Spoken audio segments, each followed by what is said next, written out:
experience with them. The emerald ash borer started in the Detroit area. A very interesting story that, I guess, good to be politically aware of how it got here. Basically, we think it came in wood packing material. And you know how much international commerce there is, right? Wood packing material is very common. I was actually giving a talk in Niagara County a couple of years ago, and so it got started in the Detroit area, and I mentioned that it probably got started in the early 90s, maybe late 80s, we're not sure. And afterwards a fellow comes up to me and sort of meekly says, "Well, I think I brought it in." And I said, "Oh, really? Tell me the story." And he said, "Well, I'm a retired automotive engineer, worked all my life in Detroit, and you're right.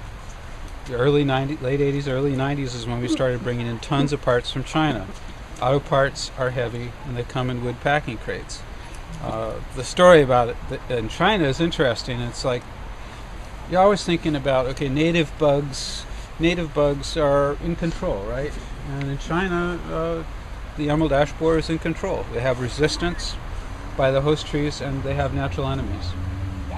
Two things we don't have here in America. Well, the Chinese species aren't really that, beautiful stately tree that we have here with our ash trees. And so they took our ash trees and planted them in China for street trees. And that's when the emerald ash borer decided it liked them and killed them. And waste not, want not. What do you do with the lumber? You turn it, you make packing crates and ship parts over to America. I think that's a scenario that makes a lot of sense to me. So, I guess the lesson from that is that we're at the beginning of this assault on our ecosystems, and that we really have to be cognizant of the dangers that are out there, and the fact that they'll continue as long as we continue to buy cheap goods from overseas. And I don't see that stopping anytime. What it did do, though, was wake us up as a profession as to what's out there. We didn't expect to see anything like the emerald ash borer as an aggressive forest pest. There's hundreds of species in the same genus, and here in North America, they don't cause problems. In fact, they actually are good in the ecosystem because they kill trees, but they kill trees that I think are meant to come out. They're weak, and you don't want the weak individuals breeding in a population. So they actually perform a very important ecosystem service in the native situation. But then you get this wacko bug come in. There's no resistance, no natural enemies. It's had its way.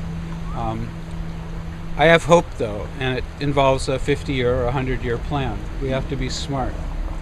And I think I've been working with these bugs now for, a while, and it's been pretty depressing. You go to areas in the Midwest, as you very well know, you see all the dead ash trees. I mean, here in New York State, we have more ash trees than any other state in the nation. Some of the counties have up to 28% of their trees there's ash.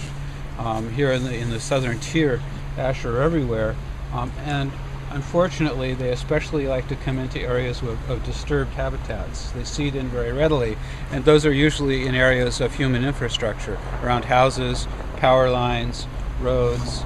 And so we have so much rural forest land here, and people build their homes in the forest, that the human impact of these trees dying is going to be huge.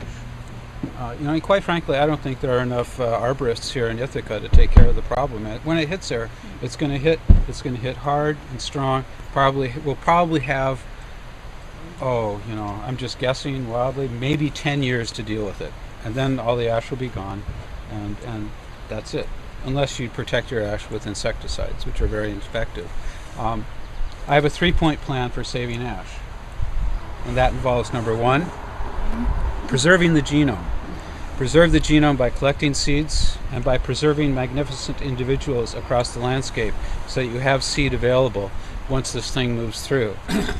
Number two, work on breeding resistance in our native species, and the Forest Service is working on that right now very hard, and I hope they have great success. They have great tools.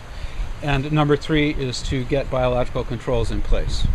And they're working on that right now. It's a thankless task because there's so many of those emerald ash borer out there, and they're moving so quickly. You're not going to really see the impact of the biological controls until the emerald ash borer has gone through and you have very few trees out there, and then they might become effective. But without the biological controls, the long-term possibility of bringing ash back onto the landscape is a non-starter. We have to have resistance, biological control, genetic diversity to maybe after the emerald ash borer has moved through, bring ash back in the landscape. There is hope, and I think you have to focus on the hope so that you know where to go to put your energy. If you just throw up your arms and say all's lost, why bother, you're going to lose them all.